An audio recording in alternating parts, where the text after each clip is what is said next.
Didn't you hear me? You're fired. Sorry to say this after you've come all this way. Stunned, I could only stare as my manager, Jacob, repeated those words. Facing termination at the negotiation table, I was at a loss for words. Jacob snatched away the briefcase containing my presentation materials, almost shoving the termination letter at me, urging me to leave quickly. Understood.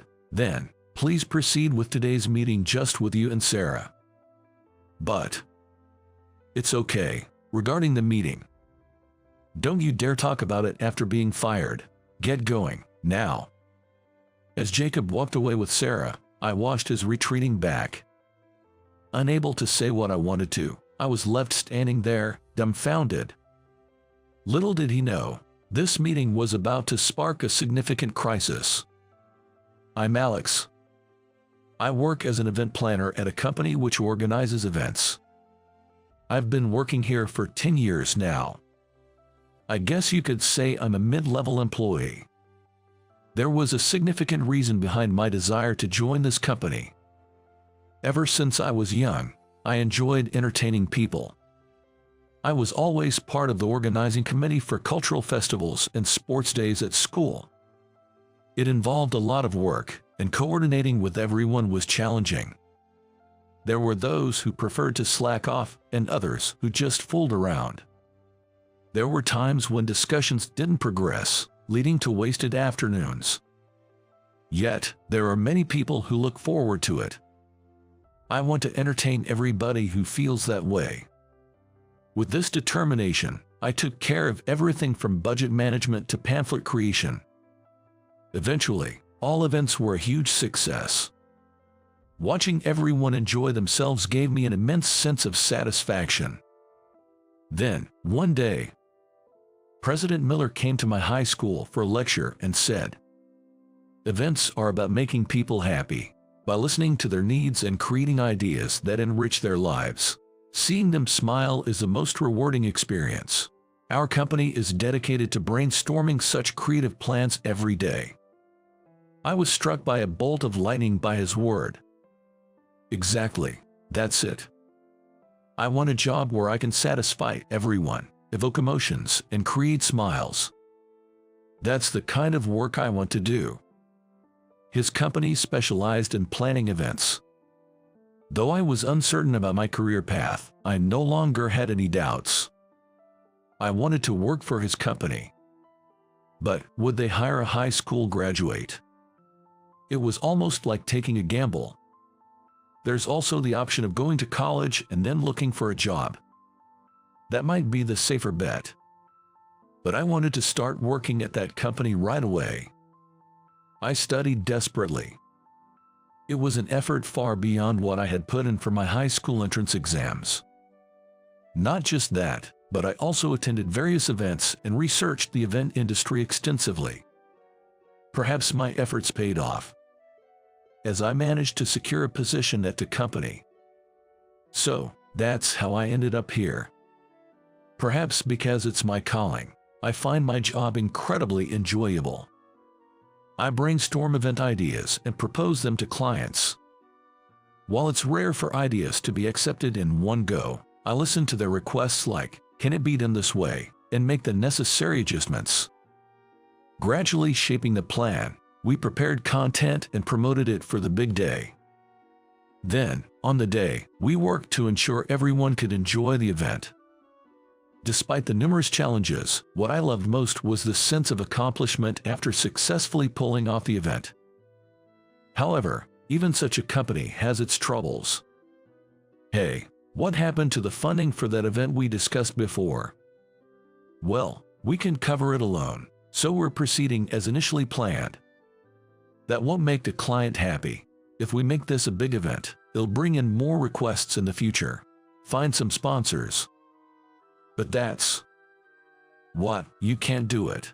It's an order from your superior. I'll try to negotiate. That's my boss, Jacob. His personality is the complete opposite of mine, who prefers to proceed with caution. He's a difficult person who constantly presents us, his subordinates, with impossible tasks, all in the name of achieving results. Indeed, more funds would allow for a larger event, pleasing to the client. An event that exceeds expectations has the power to attract people. This is true for both the organizers and the participants. Because this time was good, let's rely on this company for future events. The possibility of them thinking this way increases. However, this client does not desire that. Proceeding as planned should be fine. But Jacob seems determined to make it even more extravagant, no matter what. This is a real problem. He seems obsessed with producing results. And such impossible tasks aren't just a one-time thing. He dismisses the proposals I submit, always saying things like, make it more extravagant, it should be bigger, or allocate more budget here. Of course, I do what I can within my capabilities. It's my job, after all, and giving it my all is a given. But not everything is passable. Jacob, that's impossible. We should proceed as we are now. Don't talk back, I'm your boss. You just need to follow through with the plan as told. And the conversation goes nowhere. Yet, proceeding in such a state would cause trouble both for our company and the client. Each time, I had to interrupt my work to revise and adjust a plan within a barely acceptable compromise, not as Jacob dictated. Then one day, I'll be working here from today. My name is Sarah Miller. Nice to meet you. A new employee joined us. This was welcome news. Having more employees means more ideas are born. In this job, ideas and individuality are crucial. Moreover, the newcomer, Sarah, was quite beautiful. Not with any ulterior motive, but having a beautiful person around really brightens up the place. Great, a pretty lady joining us is a breath of fresh air. Thank you. How about we celebrate your joining with a meal? I know a great French place, or would you prefer sushi? No, thank you, I'm not interested in that. Well, that was blunt. Jacob probably didn't expect to be dismissed so outright. Ignoring Jacob, who was taken aback, Sarah walked briskly towards me. I was flustered. But contrary to the scene with Jacob, Sarah greeted me politely. Looking forward to working with you from today. Oh. You're Alex, right? It's written on your name tag. I heard you're my mentor. Yes, that's right. I'm Alex. Nice to meet you. Indeed, I had been asked to be her mentor. So that's why she came straight to me. I was momentarily nervous. Please teach me about the work right away. I have some knowledge, but I'm completely clueless about how things are done here. Of course, let's start with the basics. Okay. Sarah was serious and quick to learn her job. Since she would ask questions whenever she didn't understand something, it was really helpful for me. It made teaching quite rewarding. Maybe it was because she asked and learned so well that I, as her mentor, felt I couldn't be outdone. All the knowledge and know-how I had acquired so far, I taught it all to Sarah. With this pace, she was bound to become an immediate asset. Damn, getting all cocky just because she's pretty. Acting all high and mighty with just a high school diploma. Apparently, Jacob can't stand that. I couldn't help but give a wry smile when I heard his blatant insult. But putting that aside, I continued to teach Sarah her job. 3 months passed.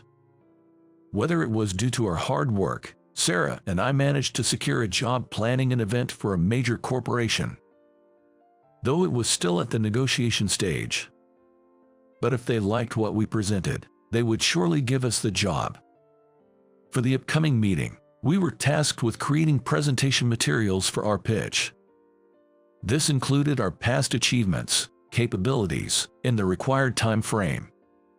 Working hard to write something that would make them think, we want to hire this company, occasionally getting ideas from Sarah as we went. Looking at our accomplishments laid out like this was quite gratifying.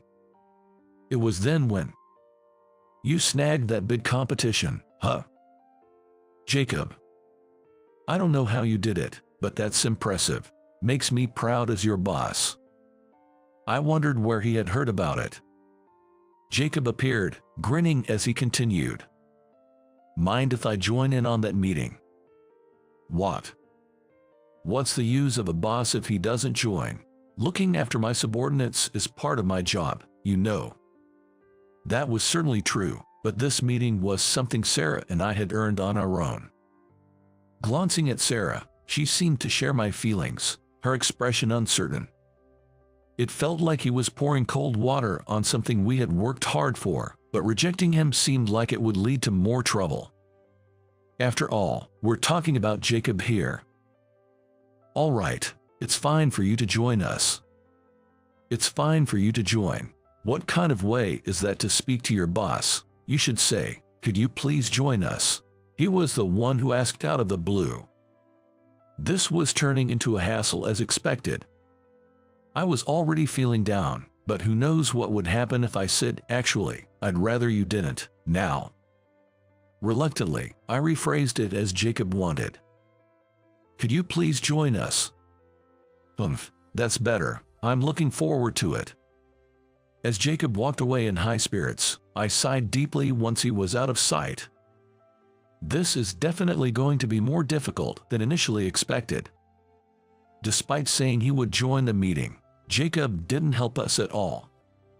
When I tried to get him to assist with the material preparation, he flatly refused, saying, I'm busy right now, so you handle it. And the same happened when I tried to discuss the presentation with him. I even humbled myself to at least ask for a review of the materials or a meeting to discuss the day's schedule. Review. There's no need for that. Just wing it, it'll work out somehow. With such a dismissive response, there was nothing left for me to do but back down. How are we supposed to go into a meeting like this? All the work we've put in so desperately. But no matter what I said, Jacob showed no interest in helping. In the end, Sarah and I were the only ones continuing to prepare for the meeting.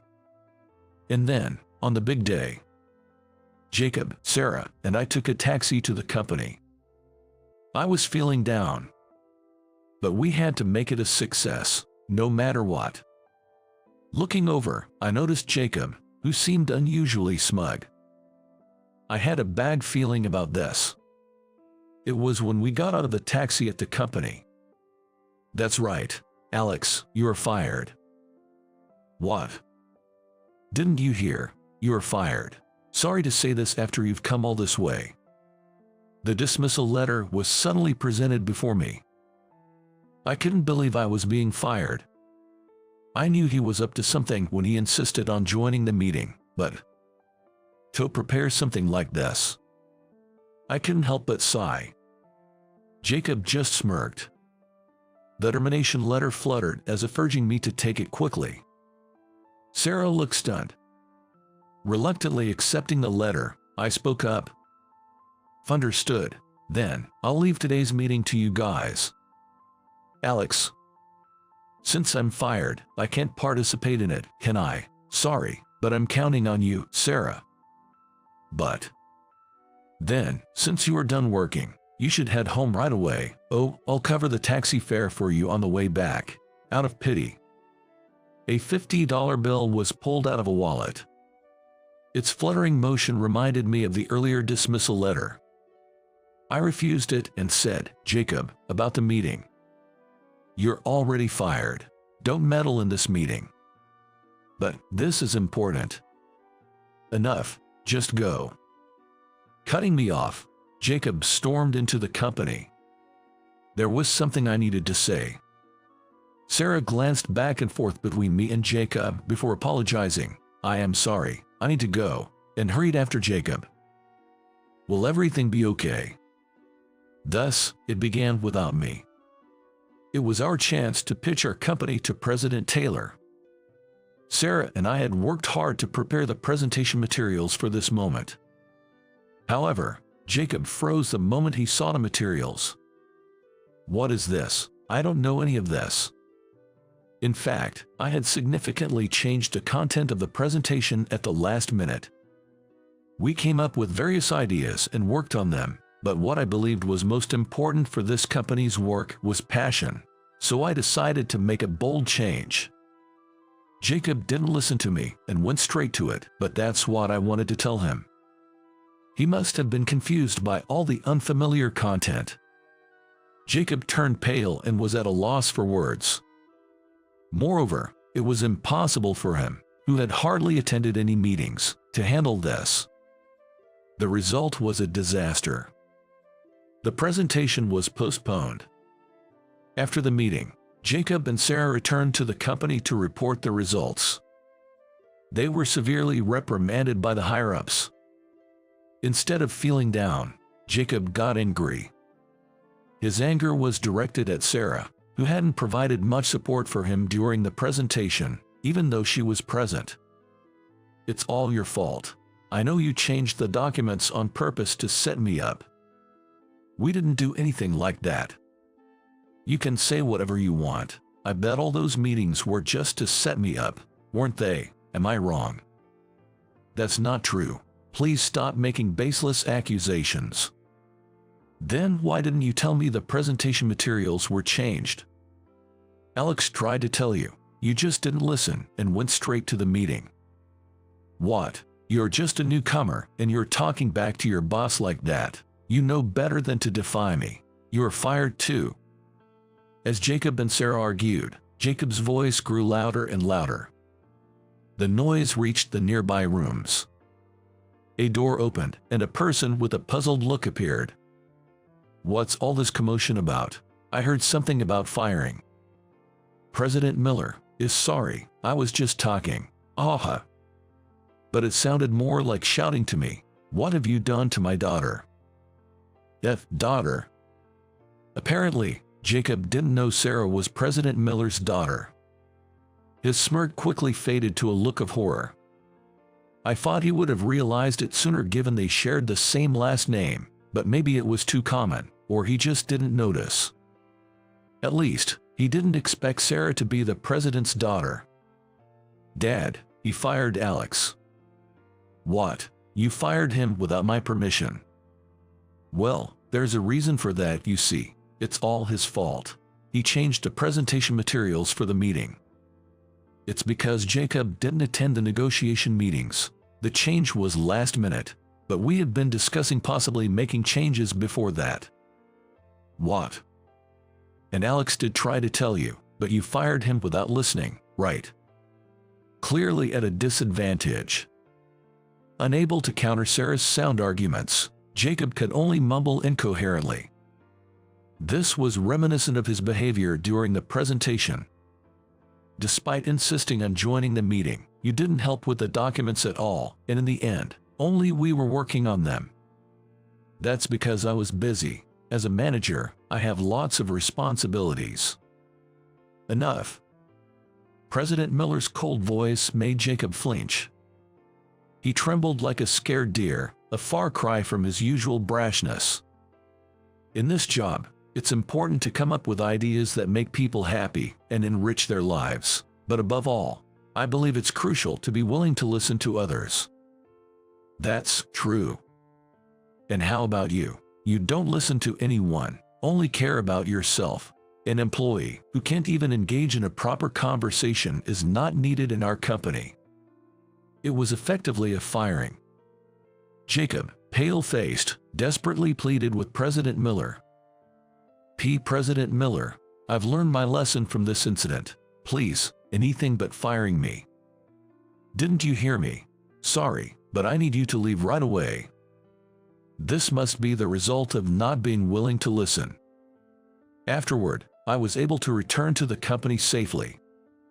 There was a moment when I wondered what would become of me. It seems Sarah spoke to President Miller on my behalf. Apparently, Jacob's unilateral decision to fire me didn't have the authority to actually make it happen. The first task assigned to me upon my return was, well, starting off with a big task, a meeting with a major corporation. "President Miller has personally requested you to make up for the previous failure. let's give it our all. Yes, of course. This time is different. We've prepared the presentation materials thoroughly and with plenty of time to spare. Let's succeed this time. Yes, it was the presentation I couldn't participate in last time because I had been fired.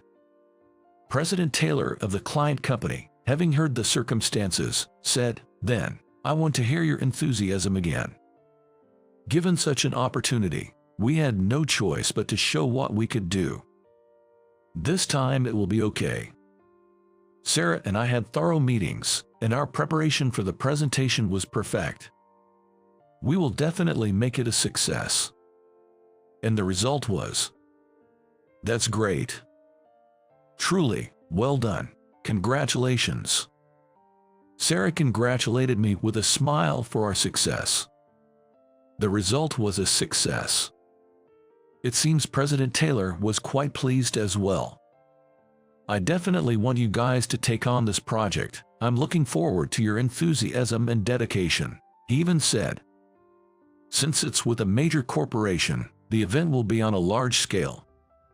This means managing finances, meetings, and setups will be challenging. I've been working here for 10 years, but this will be the first time handling an event this big. The pressure is enormous, but responding to this is our job. We must see it through to the end. Still, I was really saved by having you around. I might have lost to my nerves if I were alone. That's not true at all, but if I was able to support you, then I'm glad. How about we celebrate and also as a thank you, go out for a meal? Sorry, you're not interested in that sort of thing, right?"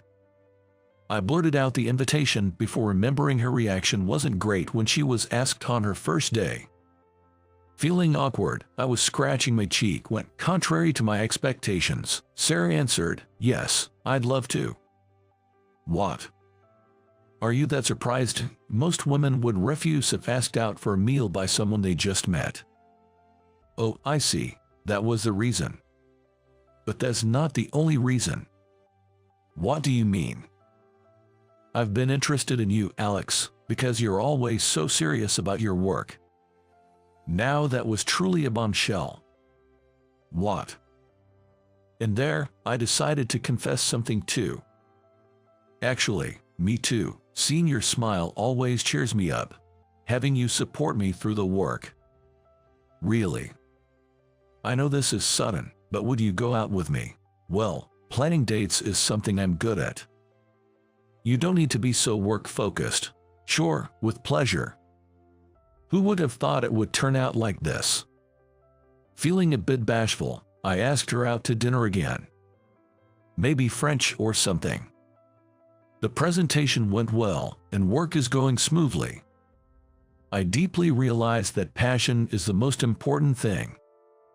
Moving forward, I hope to have a good relationship with Sarah.